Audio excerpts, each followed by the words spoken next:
Hello, good evening सगळ्यांना. नमस्कार मित्रमैत्रिणींनो.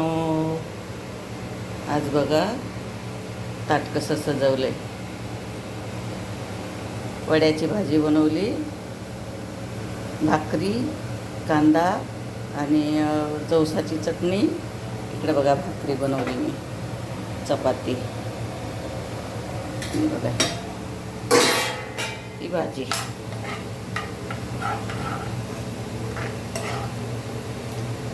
आहे की नाही, किती छान दिसते. या मग जेवायला. भेटूया उद्या. Thank you, bye, good night. मी आता जेवण करून घेते, मला खूप भूक लागली. Okay, thank you.